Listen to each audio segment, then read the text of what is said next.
We've been very successful in achieving our two goals. So the New York City Campaign Finance Program is designed to increase New Yorkers' participation in the elections.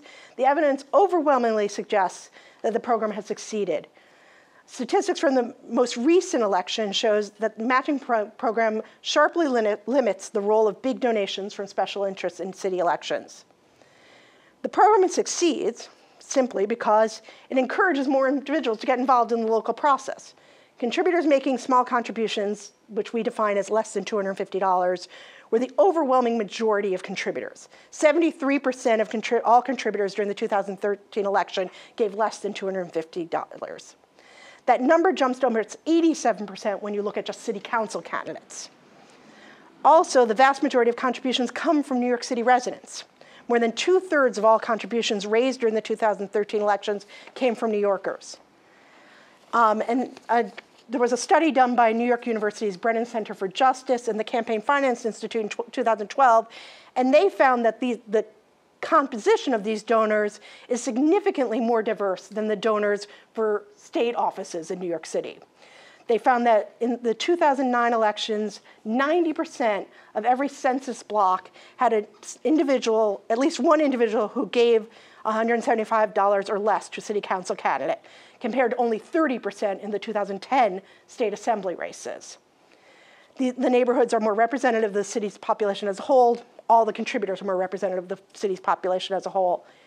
The program also encourages more electoral competition.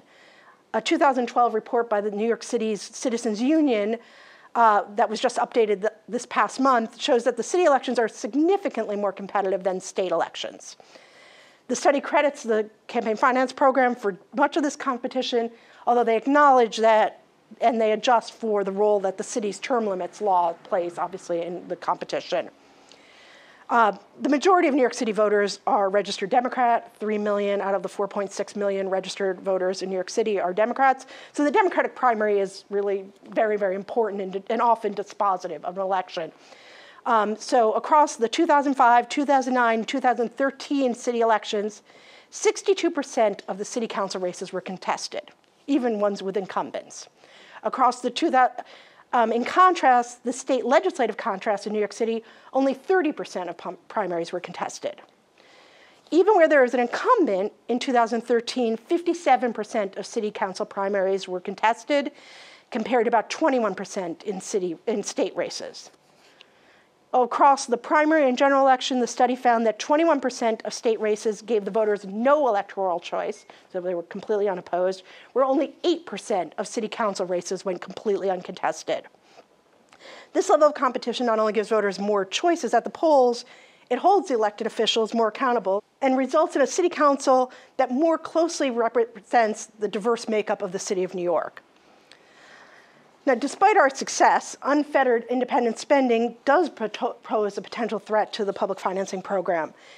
In response to a 2010 charter amendment approved by 84% of the voters, so this is not an issue that people don't actually care about, people do, the Campaign Finance Board implemented rules for the 2013 elections requiring outside groups and individuals to disclose spending on the New York City election.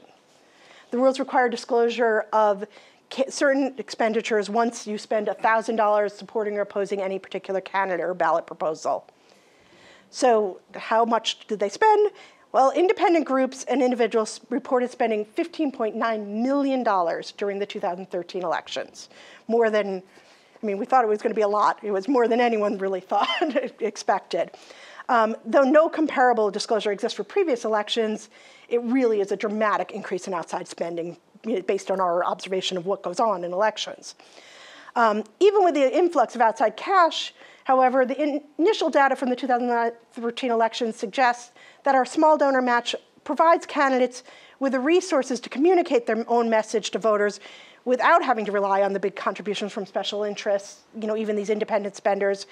While much attention was paid to independent spending, funding dispersed to candidates through the public financing program was significantly greater than spending by outside groups.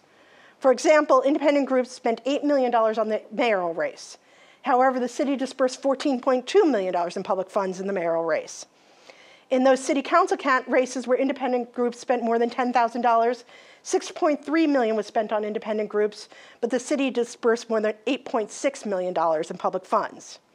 So we think that the evidence is clear that our matching fund program greatly increases participation in our elections by New Yorkers. It increases participation by New Yorkers living in every single neighborhood, in every public school district, on every subway line, in every city race. Their participation is key to a healthy democracy. Their participation ultimately determines whether candidates are accountable to the public or the special interests. As you all know, government works best when the public takes an active role.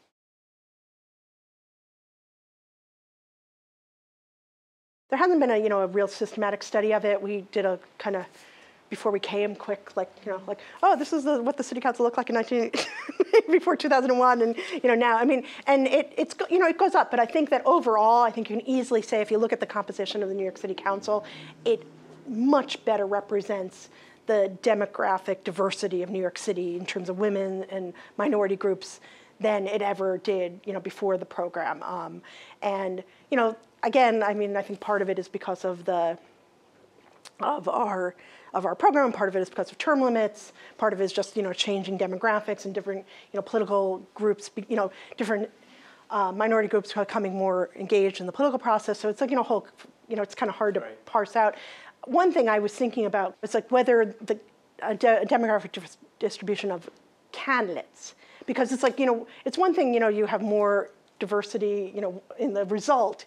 But it's so we haven't. I don't think there hasn't been really any look at the diversity of the candidate pool. Just my completely, because we're a government agency, it's a little bit tricky to parse out when people don't volunteer what ethnic group they are, to get involved in that. But just my absolute gut, thought is, if you just think of the list of the names of the candidates and just knowing who they are.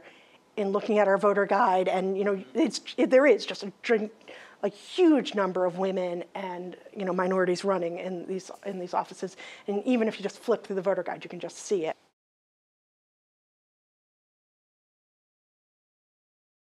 The person who's the public advocate, which is another citywide office, who's the first woman of color elected to a citywide office.